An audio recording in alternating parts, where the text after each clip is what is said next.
everybody. Welcome to Dattitude. It is Friday, episode number 204, and we're going to have a lot of fun this morning with my friend Larry Holder.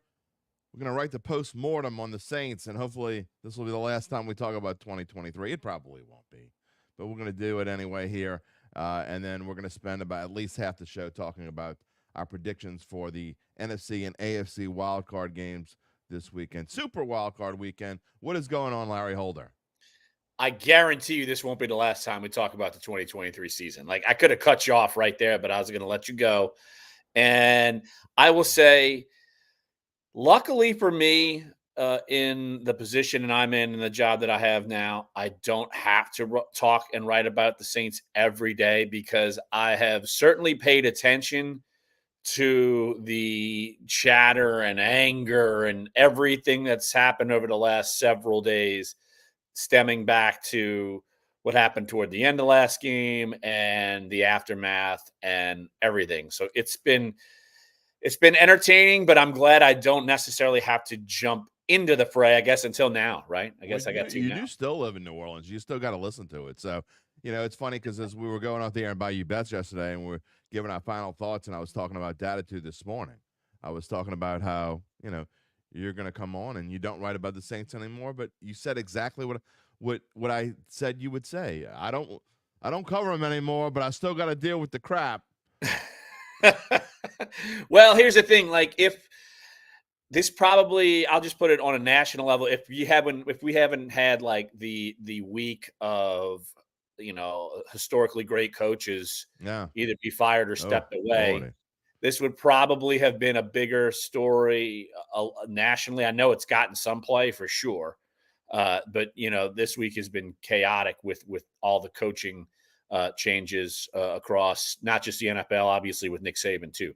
So, but yeah, I do think though that, man, it's something that you can't escape for sure, given where I live, and it's certainly though.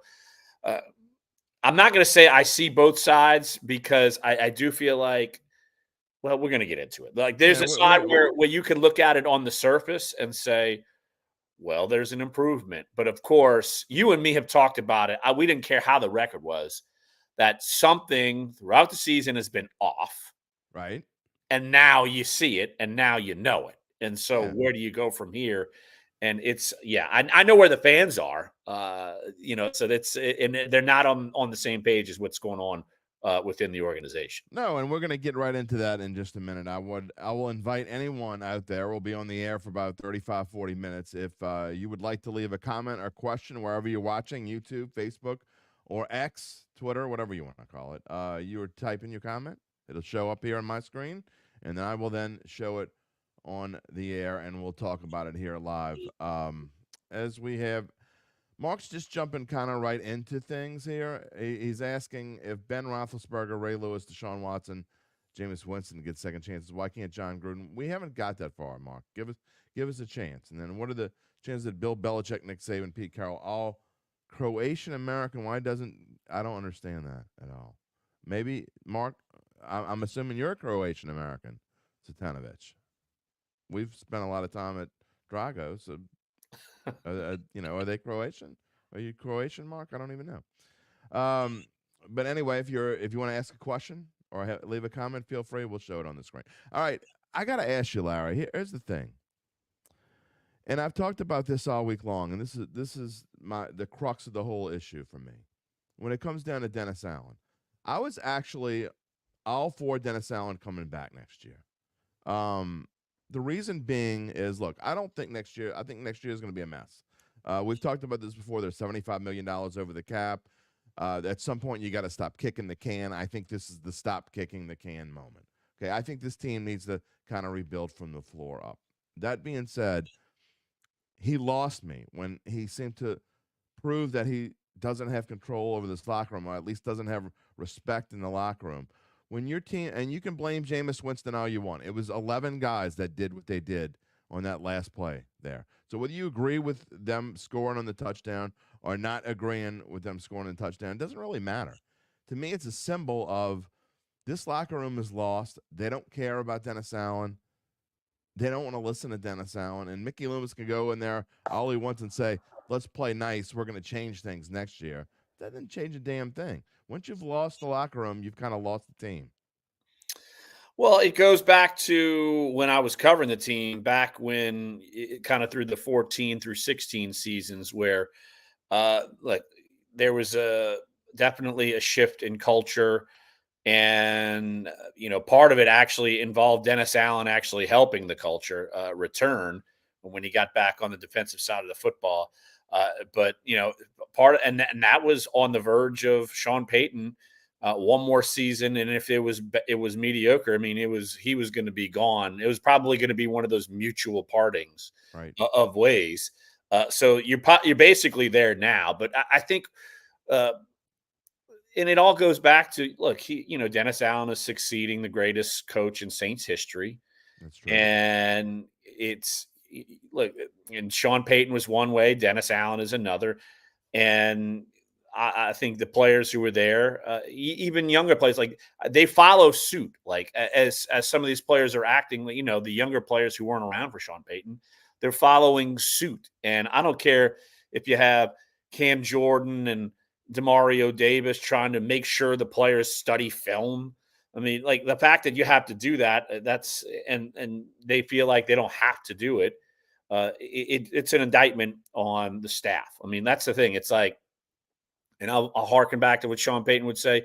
He's a teacher, and teachers have to kind of instill good habits and things like that. And if that's not happening from the teachers part of this, even though the students are paid more than the teachers well, a few of them are, not all of them, but still, it's an indictment on the staff. I don't think there's any doubt about that. You and me have known this. We've known this throughout the whole season. Like you could see it on the field, and you could see the reactions in the locker room, and you could see it. And so So how do that's you go forward, though, Larry? With what you said there, I agree 100% with what you say. So how does this team go forward with a guy that I mean, I get he's not Sean Payton. He's not supposed to be.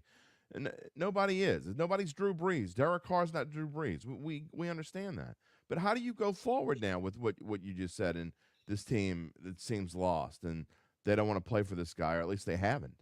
a typical coach would have been fired in a typical organization. Like that's how that would have worked. I mean, this is not the norm like that we're going on here. Like that it's not this isn't. And I think part of it is that the Saints know that they have to ride with a lot of what they have still in the locker room. I think that's part of it too.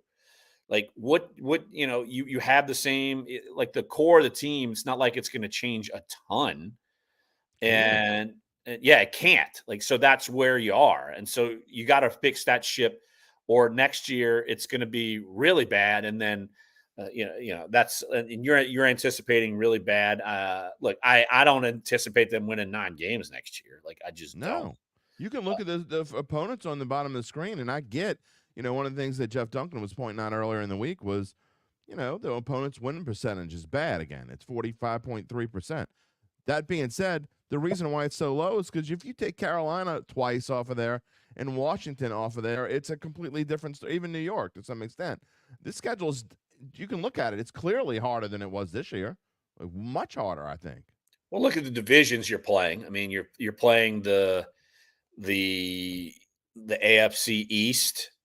I mean, yeah, the NFC East and the NFC AFC East, West. right, Yeah, right. and so with that, I mean, it's inherently going to be harder. Like the Chargers are going to be better than they were last Of year, like this course. past year. Look, the The Packers Broncos, on their way up. The right, Chiefs and playing the Chiefs and the Cowboys on the road. I mean, come on.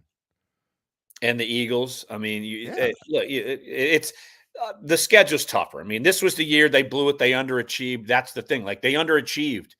Like that would be, even if there was no problems in the locker room, you Right. still underachieved. Like that would be grounds for in a lot of organizations to be fired. I mean that's just what it is, Well, and I so mean, that's the thing. And I think Saints fans, actually, I know they're extremely frustrated that this is the way that this organization's run. That Impulsive left the building once Sean Payton left the building. Now it's more conservative now than ever in terms of what they're doing in making moves, making changes, and all those other things. Taylor asks, when does the media start looking at Mickey Loomis? His comments of the last few months scream incompetence and delusion, and ultimately the coaching staff and player personnel falling on his shoulders. Let me answer that. I agree with part of it. Go ahead, Larry, but I don't agree with the The crux media of it. can look at Mickey Loomis however they want. They could say fire Mickey Loomis over and over and over and over and over and over and over again. It doesn't matter. That's what I've Mickey been saying. Loomis, I can tell you this. This goes back to when I was with the Times-Picayune. I interviewed Tom Benson at the Greenbrier. I had like a 45-minute sit down with Tom Benson, and he was telling stories left and right. And I asked him a simple question. I said, "What's the most important move you ever made in your time being the Saints owner?" It was immediate. Hire Mickey Loomis. Mickey Loomis is going. It will never be gone unless he wants to step away. Which That's probably, it. at some point, and he kind of hinted that he was on the show about a little over a year ago, and he sort of hinted that it's not going to last forever, and it's not even going to last all that much longer. I don't think so. I don't think Mickey Loomis will. I actually think Mickey's earned the right to stay as long as he wants. That's my opinion. I do. I mean, I can understand why some people wouldn't, but that being said, I just don't think he's going to stick around that much longer. He's not going to want to be around for this complete overhaul. People can say whatever they want. This team has a complete overhaul in their very near future, whether fans like it or not, and they've already should have done it already. And I just don't think that a 65 or however old Loomis is going to want to stick around to do that. Well, he's going to be part of the organization. Like he could be there forever. Sure. Like he's part of the succession plan. If things would happen, like that's the thing. Like it doesn't matter what we say. He may want to retire and go sit on a boat somewhere. There's no doubt. Like he will leave on his own terms. Like that's where it's going to be. So I mean, that's why people. I get it, and they come after wires in the media harder. We could say fire him, fire him, fire him, fire him, fire him. They're not going to listen to us. Like it doesn't matter. Like that person in that job, it's not going to matter. And look, if you look at the overall scope of what he's done, I mean, it's the most successful we've ever seen organization. But obviously, this is a bad stretch. There's no doubt about it. Jim Finks. Yeah. Oh, certainly more successful than Jim Finks. And Jim Finks is, known as one of the smarter people in the NFL, like in his time and now. So yeah, like that's just the thing. Like, is the job not satisfactory right now? Yes, but okay, you have what you have, and you at this point in time, you hope they can right the ship in terms of that part of the organization. That's just what it is. Dustin says, and that's why it feels like they don't care about the fans. Your money makers in the dome. I get that. I completely understand that. And you know what? I got to be honest, Dustin. I don't think they care about you. I really don't. I mean, I know that sounds stupid. It'd be like, McDonald's saying, "Here's your Happy Meal. I don't care if your kids don't like, this piece of chalk that's in it as their gift. We're not changing it." I mean, that's really kind of what it is. They don't care. I don't think they care about the product. They want to be a winner.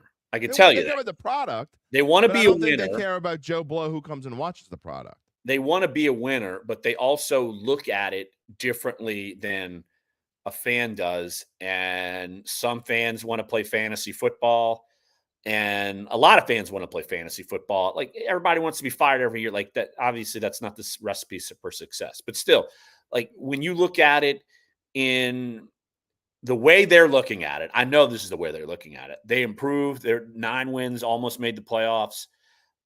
And yet they are tied to what they have for the very much most part of their roster. So they have to right the ship, to me, at least for this year, before they can overhaul anything.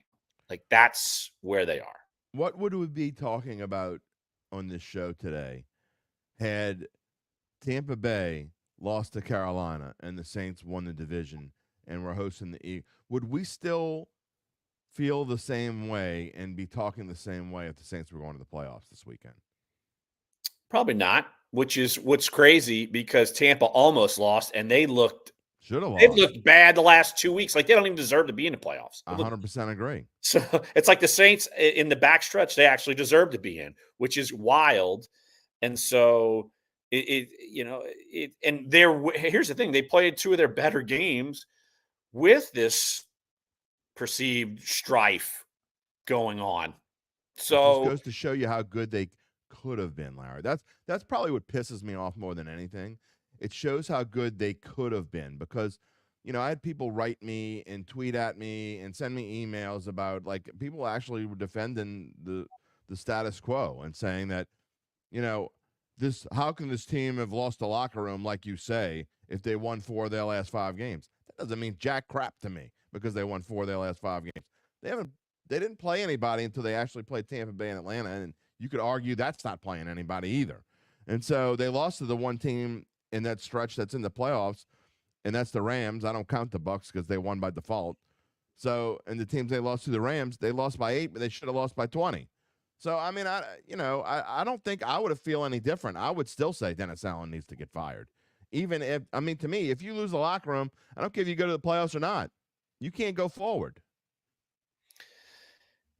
if you look at it from where they're coming from, all right, say difference between playoffs or not. I mean, like that's and you look at next year, and I'm sure the Saints are looking at this next year. Okay, which teams in the NFC South are going to be that much better than what they are now?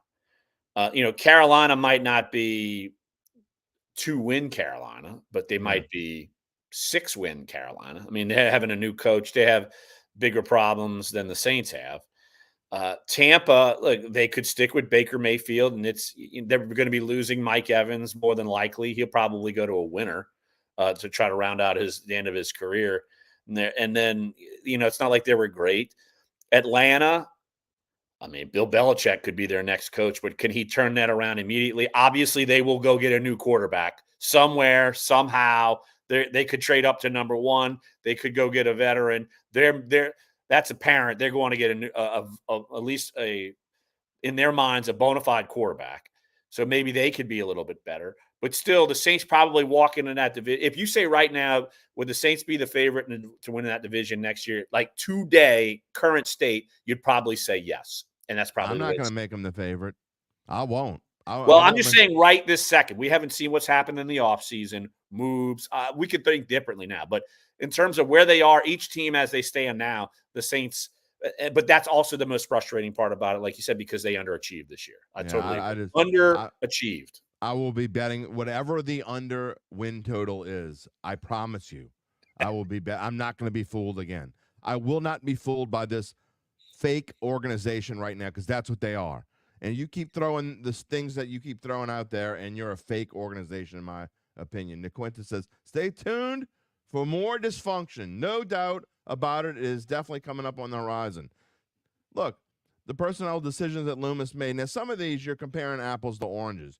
Penning, I get. Stinks. Stephon Anthony. You can't say drafting Davenport over Lamar Jackson. The Saints didn't need a quarterback. I mean, Drew Brees wasn't going anywhere anytime soon when Lamar Jackson was drafted. So, I mean, that's not really fair.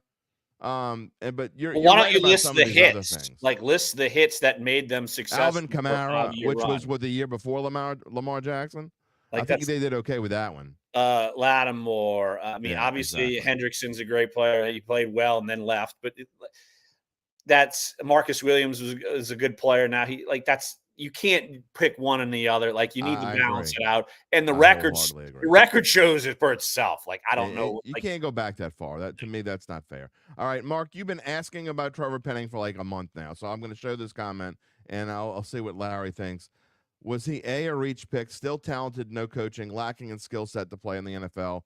I'm going to let Larry answer, but I'm going to answer first and give my opinion. Trevor Penning, and I hope he doesn't hear this because he might come and beat me up if he hears me say this, because I think that's the only thing he's probably good at. Trevor Penning is a bum. He's if you watched him play, he's never going to be a starting lineman in this league. That was a wasted pick, in my opinion. But that being said, I liked it when they drafted him. I thought it was a good pick when they drafted him. You should be able to see this if you're the scouting department of the New Orleans Saints that it wasn't, but they swung and missed on that one, in my opinion. Larry, what's yours? The Saints were the only ones who liked him. That's the thing. True. Like that's the thing. Like I think what he was able to do against inferior competition in college.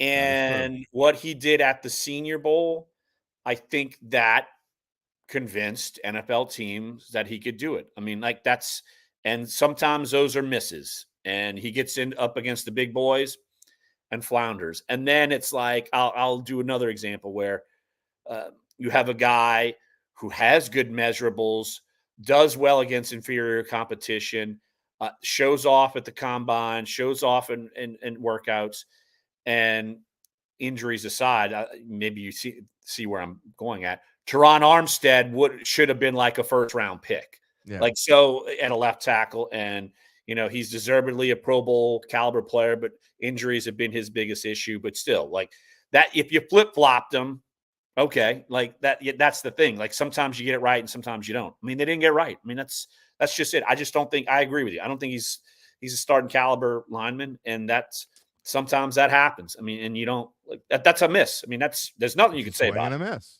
Like someone else in the draft would have taken him in the first round too, and they would have missed. So I just think it was a misdiagnosis of a prospect through many organizations. I will say this about the team though, and I'll give them credit for this. They at least they weren't stubborn, and we said this in the beginning of the year. I thought they were going to be stubborn and just stick him out there and let Derek Carr get killed.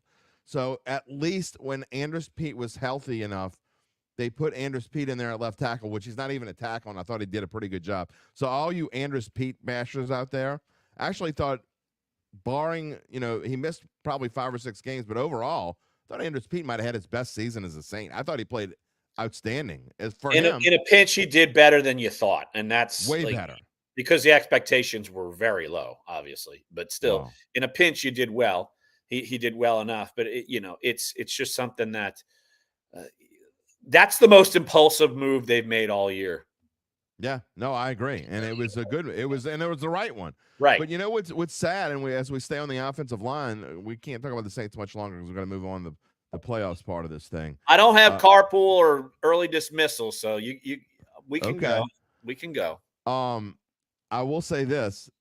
Just remember how long ago, it wasn't that long ago, when the Saints had a top 5 offensive line. I mean, one thing when you have a Drew Brees is you make sure you're going to protect his butt. He's not going to get blindsided. Drew Brees didn't get sacked. So you can hate Derek Carr all you want, but when you got basically, by most accounts, I know The Athletic and Pro Football Focus are both somewhere around the range of anywhere from 26th to 30th, depending on how you look, where you look, ranking-wise. So to drop that far, that fast, for this team not to address, to me, besides quarterback, the most important spot on the field is a major problem.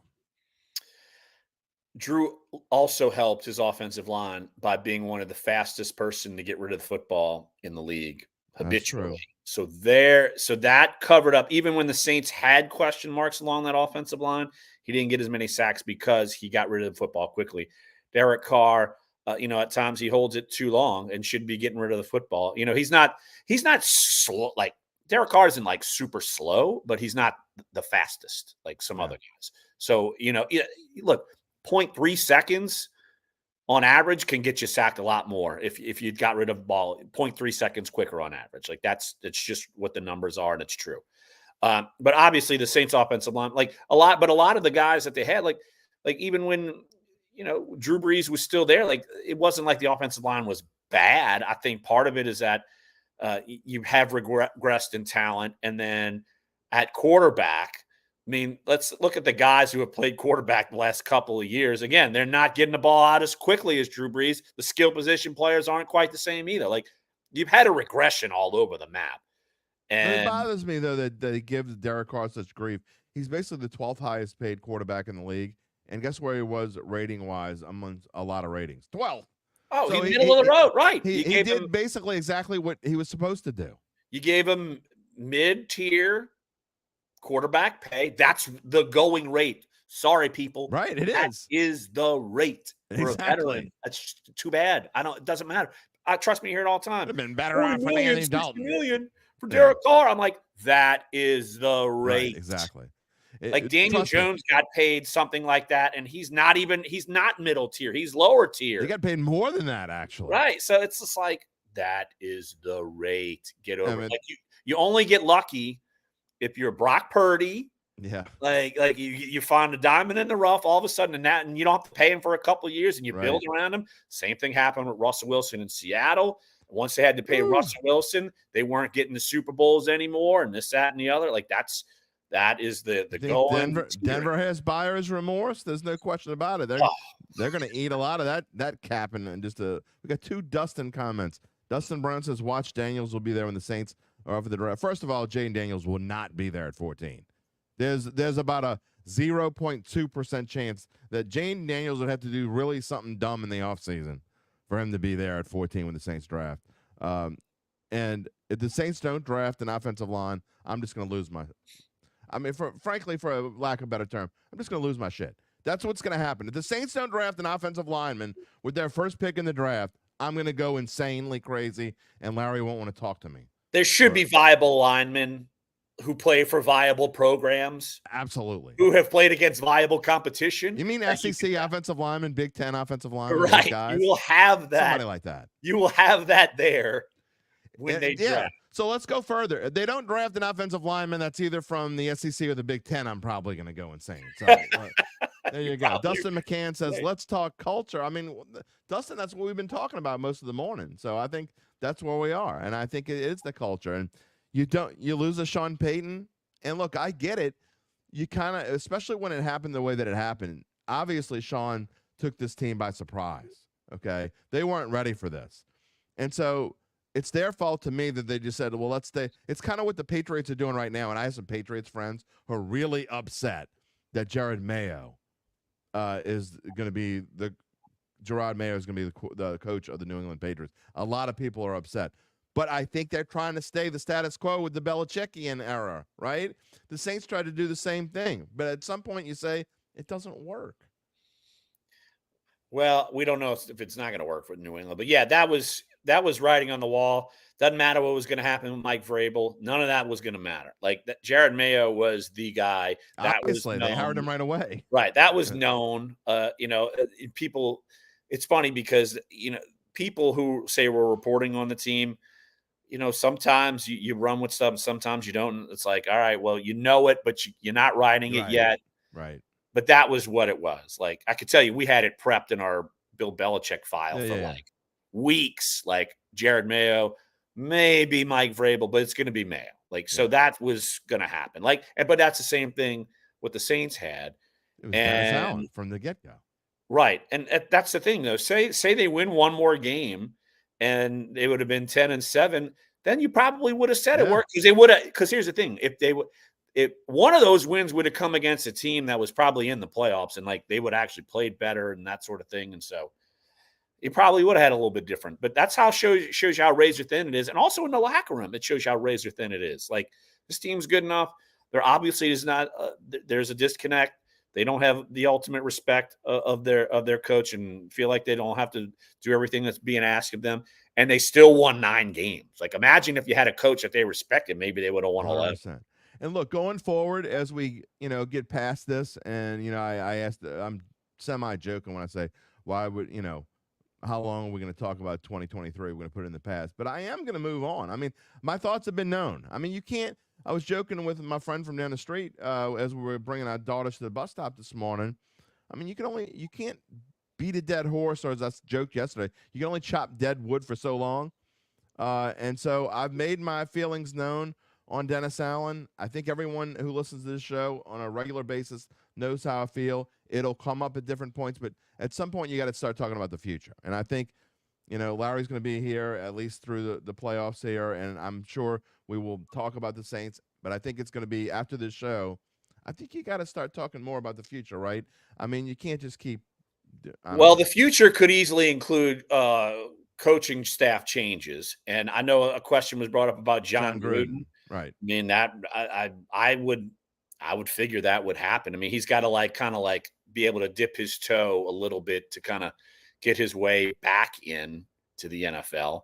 So that wouldn't shock me at all. But here's what's funny: when I saw what Jeff was reporting, of course, Jeff Duncan, and I was thinking, man, is Dennis bringing on his replacement? just like Sean brought on Rob Ryan's replacement that Dennis was at. Is Dennis bringing in his replacement? I think Like that, there's I'm a curious. decent chance of that. Right. Because really the Saints are beat to their own drum, as we've seen. I don't think they would care what anybody thinks about. I'm not saying what I think. I'm just telling you, and I'm kind of staying away from this because I don't. I'm not getting into the outside effects of John Gruden, whether it would be a good hire. If he ever gets hired, we'll talk about it then. But I'm just telling you that I don't think the Saints care about that kind of stuff. I think if they think he's the best hire and fit, and he does come on in an assistant capacity and an assistant, however you call it, an advisory position, which let's face it, if he comes on, he's probably going to be calling the plays.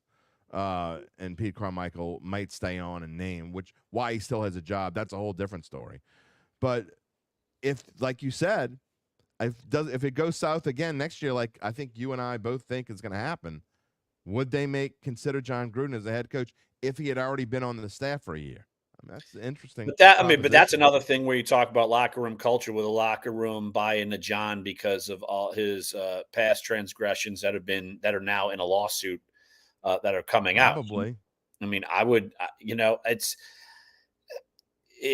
that's a tough thing for someone to overcome because John screwed up. I mean, my God, like you can't, like that's, some of the things he's saying, you're spitting in the face of people. Like that's, yep. You can't. That's why I can't get into that part of it. We don't have a long enough show to get into that part of it, and I'm not really ready to get into that part. And look, that's the thing. It would have to come down to, and I don't even know how you do this. Like, you have to like talk to the players, and if they're not comfortable with it, you can't hire the guy. And I would have no problem with players being uncomfortable for it because it would racially charge everything. Like 100%. It's like kind of like, what is this guy thinking? Like, you can't defend it. You can't. No, you definitely would have to get the temperature of the locker room and make sure that they're okay with it. And if it's a head coaching role, not this. Well, if they're not okay with it, I don't think you can do it. But then again, like we said, I don't think they're okay with Dennis Allen, and they're sticking with him. So different circumstances, obviously. Well, that's definitely different circumstances for sure. So let's cross that boat when we get to cross that river when we get to it, and we'll jump in that boat, I guess I should say. But I don't know that that's going to happen. We've heard the grumblings and the rumors. Obviously, John Gruden has been around this team. If it happens, then then I'll have to give my opinion and tell you what I think. But right now, I don't know what I think, to be honest. And again, it would completely matter. I think with Larry's, like what Larry said, it would matter to me greatly with the people who would be working for him, not the people he'd be working for, with the people who he would be coaching. I would care what they think, and so we'd probably find out pretty early. If they were okay with it, I'd probably be okay with it. If they weren't okay with it, I certainly wouldn't be okay with it. Right. If they were okay with it, then yes. But it comes down to that. It certainly comes down to that for me. Like 1,000%, it comes down to that. No question. All right, let's move on to the playoffs part of this. And you see the Super Bowl odds in the bottom left of the screen here. Let's dive in. We're going to start with the AFC, and I've got two slides here, one for the AFC and one for the NFC. And I think the AFC, the story there, and the interesting part of it is at least in two of these games, well, only in two because one of them is being played indoors, but the story in the Kansas City and the Buffalo game is going to be the weather. And I don't think the weather can be talked about enough because in Kansas City, I've seen this forecasted temperature go down all week long. It started off as going to be about 10 degrees, wind chill somewhere around 0-ish. And now it's even worse. It's like they're saying the temperature is going to be 0 or right below 0 with wind chills around minus 20 or something. I don't care who you are. I don't care if you're from the north or your last name is Nanook. I mean, you can't. I mean, playing in that is a whole different animal. I could tell you from experience, in a playoff scenario, it would be miserable. I'll just go back to the 2013 playoffs. Saints went up to Philadelphia. The night before the game, it was 0. Ooh. And me, Jeff, Catherine Terrell, we were in Philadelphia, going to a restaurant, going to a bar, whatever. And you were out in the cold and it was 0. complete misery. I I don't don't know how even you know do what anything. 0 feels like. I don't know how you do anything. We woke up the next day and it jumped to 20. And it felt like It felt 60. balmy. I'm telling you, Oh, it is that's that much of a difference. So yeah, I don't care if you're Kansas City or what. I know you practice in cold, you used to cold. That's rigid yeah. cold. Look, Miami's going to be at a easily disadvantage. They're beat up. Like Yeah. it all points to a Kansas City win to me. Look, I've been in Cincinnati when it was 6 degrees, and I think that's the coldest I've ever been in. And it wasn't windy; it was 6 degrees. But let me tell you, and I'm like, let's say what 6 degrees. Oh lordy, I mean, again, it wasn't windy. I had a park on, whatever it was, and I walked outside. I'm like, I'm glad I'm inside for this because I don't want any part of that 6 degrees. And I just don't know how. You talk about Kansas City. You're on Kansas City. Well, I mean, it's actually one of my best bets. I got them in a not teaser, a money line parlay. They just need to win. Kansas City and Buffalo. I got that as my best bet, money line parlay between those two. And look, I'd be surprised if not just because Miami is a team from the South, because a lot of those players are from the North. They played in cold before. You look at Tyreek Hill; he played in Kansas City, but you know, Tua's Tua's a Hawaiian guy. Right. That's what I I was going mean, to say. so I mean, he's Hawaii, not used to Alabama, come on. Miami. Exactly. I mean, Miami. Yeah. I Yeah. just don't think this is. I don't think you can avoid getting past it. Tua probably hasn't played a lot in a lot of this stuff. I don't know if And ever. last year when they went to Buffalo and they had to play in that mess, he wasn't a quarterback and he was hurt. It was Skylar, whatever his name was, Skylar Thompson. Tyler Yeah. Thompson. I mean, it was quarterback in that team. So he didn't even quarterback then. So I just don't think that enough can be put on. I love the under in this game, by the way, because I don't think Kansas City's been playing all that well. No. So I'm not expecting them to all of a sudden be this great team. I don't know that I want to run and bet against Kansas City at any point. A good chance they play Buffalo next week, but man, I'll just say in this one alone, would it surprise you at all if the score was like 20-7? No, because even in good conditions, Kansas City hadn't been putting up points a lot this year. Look, Patrick Mahomes, statistically speaking, is having the worst year of his career, and it's like significant. Part of it is definitely that he does not have the Drops. pieces. It's got receiving Well, to drop the ball. those are more heightened. They don't like lead the league for Mahomes, so that's a heightened stat. But I mean, you throw the ball to Marquez Valdez-Scantling, you might as well throw it into the stands. Like he's Right. not catching it. So like Right. they're going to have an overhaul with skill position players. I mean, that's got to happen. It's not all Mahomes, but he's trying to do too much. Like that's part of it too. But this one, I don't think you're going to have to try to do too much. And so, yeah, like I think that of the games this week, it's probably, to me, that might be the easiest game to pick for me. If you're picking by the spread, I think maybe you're right. Because I think Kansas City wins this one easily. I think they win by 10 or more. I really do. Either way. Yeah. But like I said, I think the easiest pick, if you're just looking for a number and one number to bet, I like actually the under again. And it's only dropped from 44 to 43.5. I thought it would go lower. And actually tomorrow when they play on game day, I actually do think it's going to go lower. I think this will get down to 42 or 41.5. So if you like it, bet it now. It's definitely not going any higher. And the other weather game, we'll get to the first game last. Buffalo and the Steelers. I mean, this line's it was at 10 for a while. It started at 9.5. It went to 10. It's back at 9.5. Kind of begging you to bet on Buffalo here. This is another game where, some guys I were listening to were saying, remember back that Buffalo was at Buffalo and New England game when they played in that wind. They're supposed to have like a sustained 30-mile-an-hour wind. It could be a lot like that where, points are just going to be at a premium. I just don't see how, especially I don't see Pittsburgh scoring, but I don't think Buffalo's going to score a whole lot either. That's why I don't know that I would be running to the window to give away 9.5 points in a game where you might only have 14 or 18 points scored. Right. Well, I could tell you, look, Pittsburgh's offense is playing markedly better since Mason Rudolph became the quarterback. Question. There's no doubt about that. But actually, one of the things that you quarterback aside, they're running the football now. Like they're actually running it really well. Najee Harris, Jalen Warren, like they are finally getting it done. So in this type of game, the fact that they have been doing that very well the last few weeks could shorten the game. And that spread, you're right. Like if we're talking in those terms, it could be, 7 points, too much. Yeah. So something like that.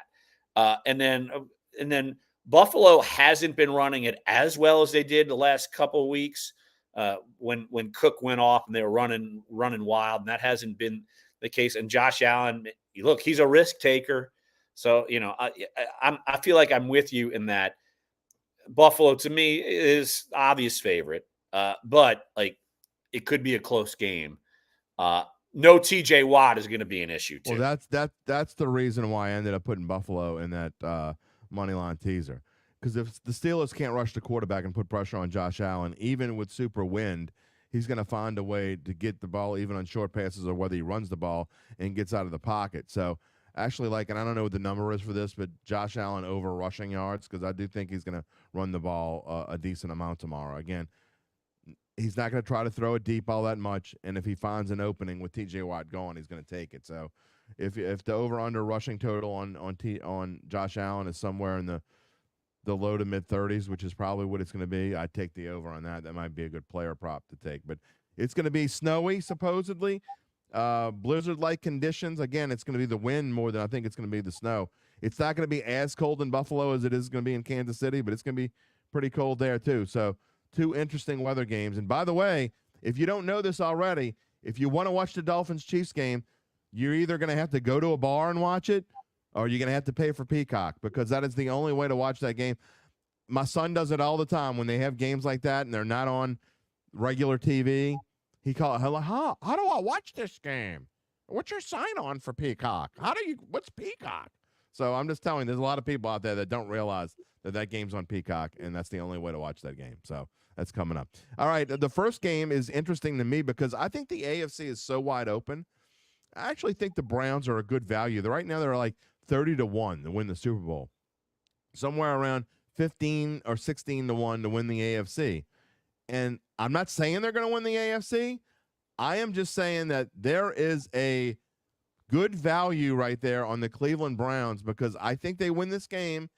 And if they have to go to Buffalo next week, to Baltimore next week, which is where they'd go if Kansas City and Buffalo both win, I think no team on this whole sheet right here matches up with Baltimore better than the Cleveland Browns.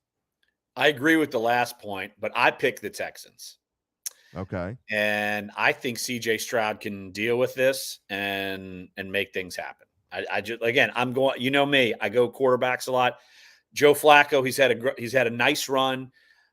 His numbers, it's like he could throw for a bunch of picks and then all of a sudden throw for touchdowns, and then it levels out.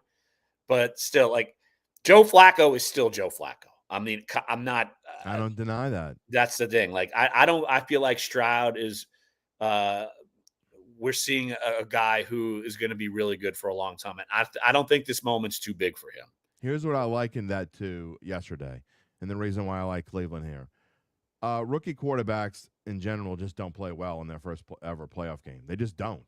If you go back, I can't remember the time frame on it, but the last 44 games that a rookie or first-time playoff quarterback has played against an experienced quarterback, 17-31 against the spread. So, and I don't. You go back, and I liken C.J. Stroud's game here. I think it's gonna be a lot like his first game against Baltimore. Whereas to me, in sorts, it is his first game.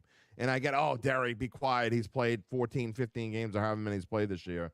Doesn't matter. When you play in the playoffs, it's a whole different animal. And I get the crowd's going to be rocking, but he had to put out so much energy last week. And when you start thinking about it all week long, you're thinking about it. It's playoffs. It's playoffs. It's playoffs. I think it's a different animal. And you got an experienced quarterback in Joe Flacco and the number one defense in the NFL. I hear where you're coming from, but I don't think C.J. Stroud has seen this before, and I really like Cleveland. Although I will say this, the public's all over Cleveland here, and I don't like that part of it. You did not believe in the Texans last week, and I went with Stroud. Come on, get on. No. Get on board. No, you're. That's not what I said. I said I didn't like picking that game, and I really didn't have a good feel either way. And the only reason why I was taking the Colts is because the public was all over Houston. That was literally the only reason why I was taking Houston.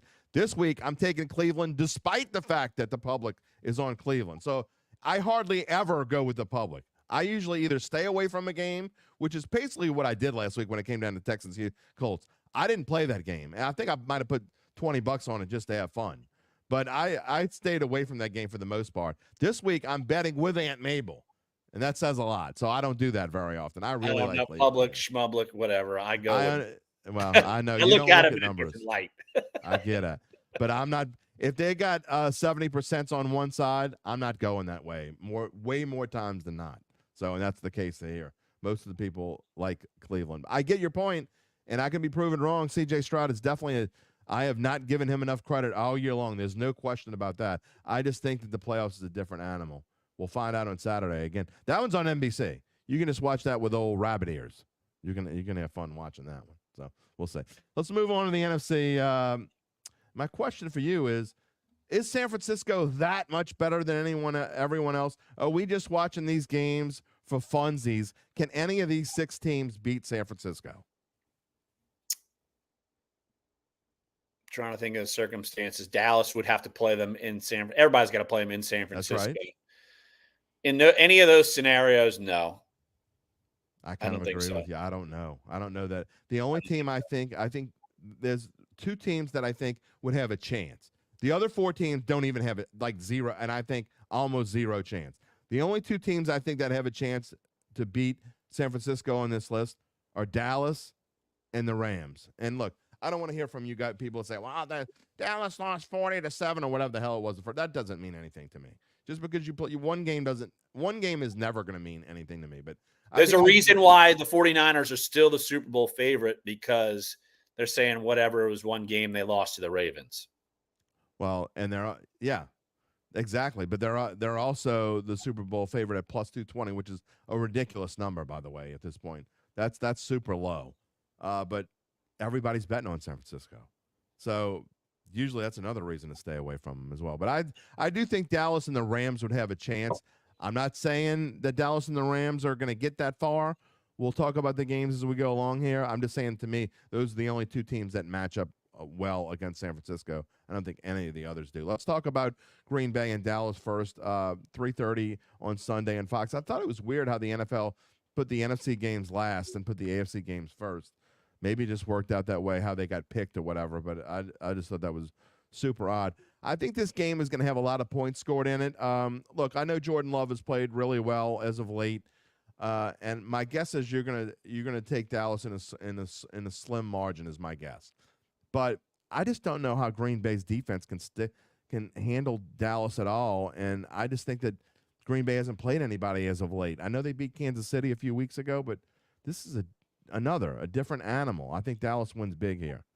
I agree with you. Okay. Look, CeeDee Lamb and Brandon Cooks, they have been playing super well. Look, Jake Ferguson is a weapon. I know they haven't been running the ball a ton, but Dak's been playing awesome. I mean, and he really has. Like, there's a reason why he was a viable MVP candidate. Now, Jordan Love, you're right. He's been playing really well, basically for the last half of the season. Like, it's like he flipped the switch and all of a sudden, I just don't think that they can hang with Dallas yet. And so I think that's I think Dallas can win that one.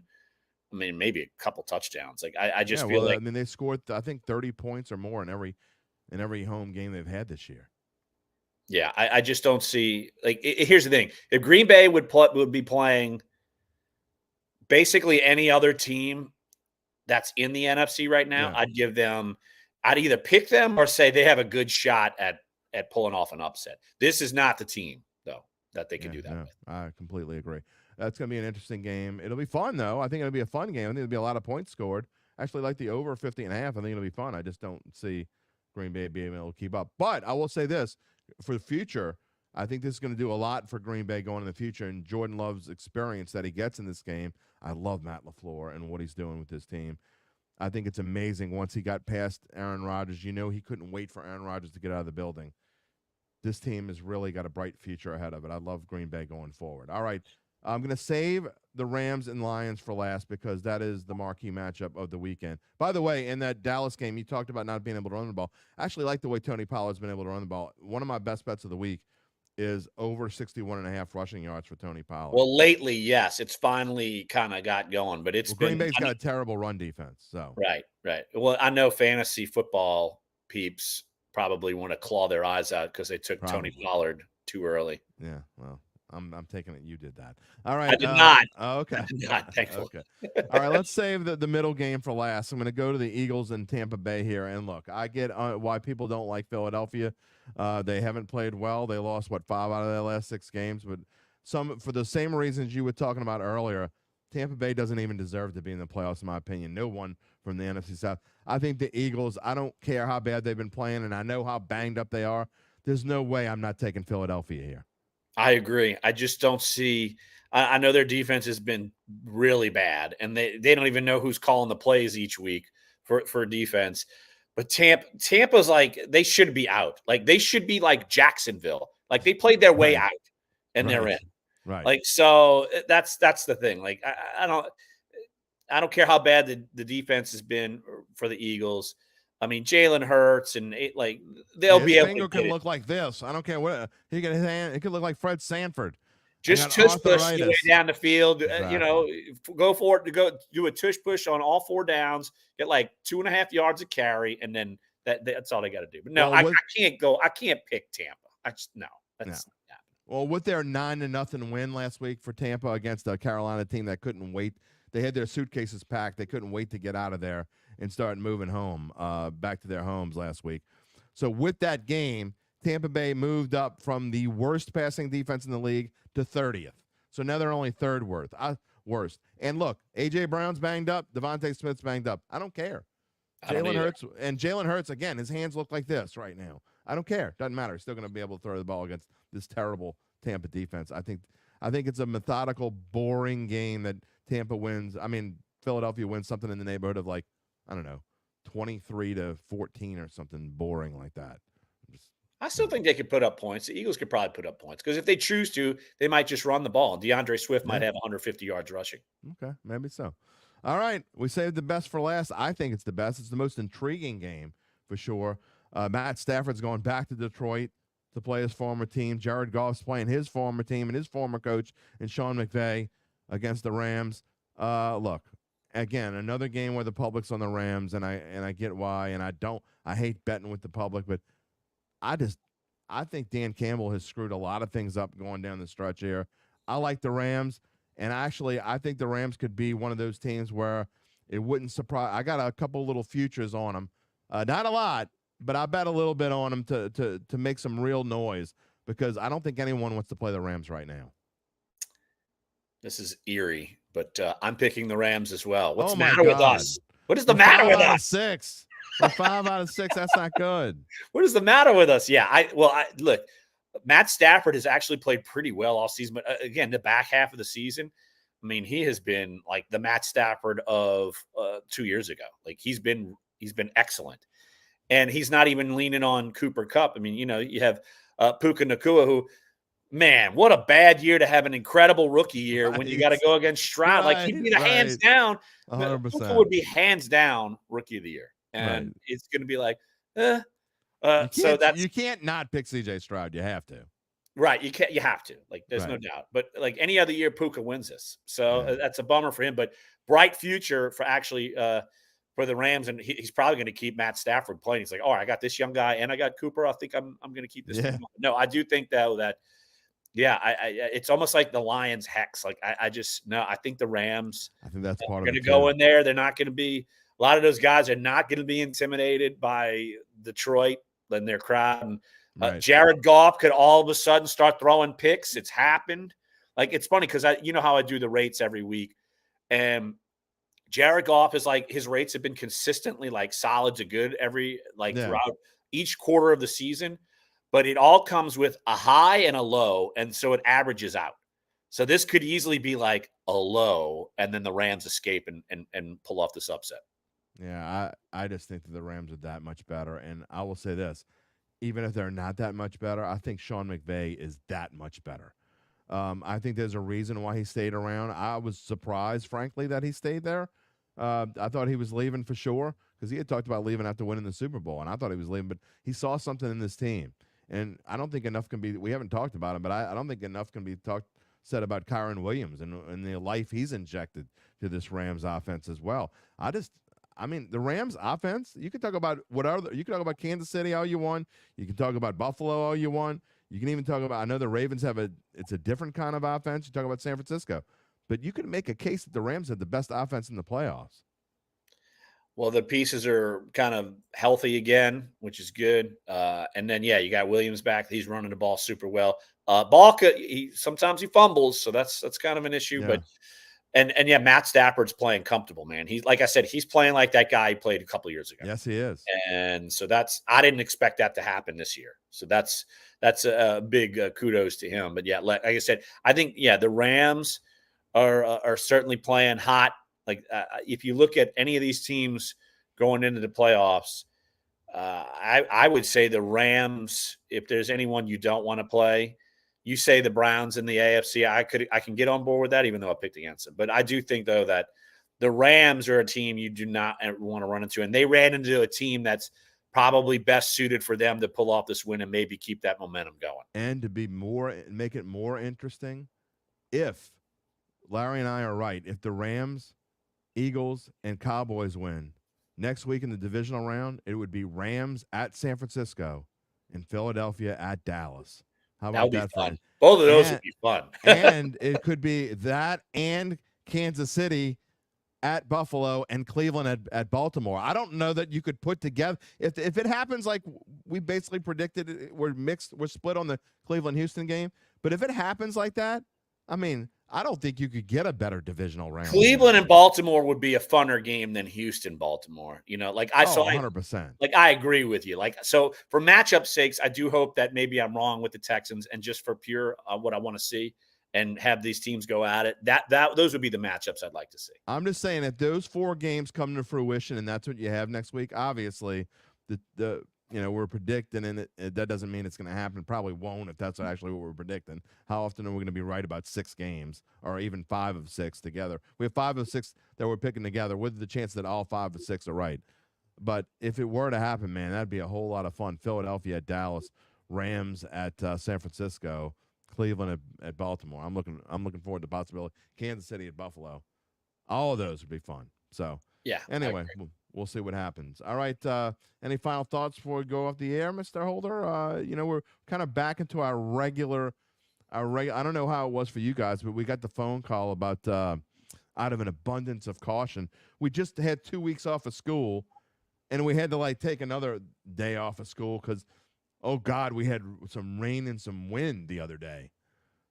Well, which was funny because that Friday before, there was a fire at the Algiers power substation, and the power went out. That's right. That's why I had to cut it short last week. That's so right. I was like, I had that, and then of course they're off Monday, and then who knows? It's going to be cold because I know you live on the North Shore. It's going to be colder next week. It might happen again. It's supposed to be. They're forecasting 17 degrees for Mandeville, with some potential freezing rain overnight, Monday night into Tuesday morning. So I'm already know. We're off for Martin Luther King Day on Monday. I'm like 98% certain that the St. Tammany superintendent is going to call me with his robocall. Out of an abundance of caution, we're not going to go to school again. I mean, my kid would love that because it is his birthday is Tuesday and my birthday is Tuesday. Oh, well, happy birthday, Mr. Holder. Are you 39 again? Man, I no, we're not playing that game. Too many gray hairs. My wife does. My wife says the leprechaun visited her 29th birthday, and that she's still 29, which we've been together for 18 years. So you do the math. I mean, if she's 29, and we've been together my wife for 18 years. is 4 months older than me, but so at graduation years, she's above me. But there's no doubt she looks younger than me. There's no doubt. Wow. So like zero doubt she looks younger than me. So that's good. Oh, trying to get brownie points here in the Dattitude podcast.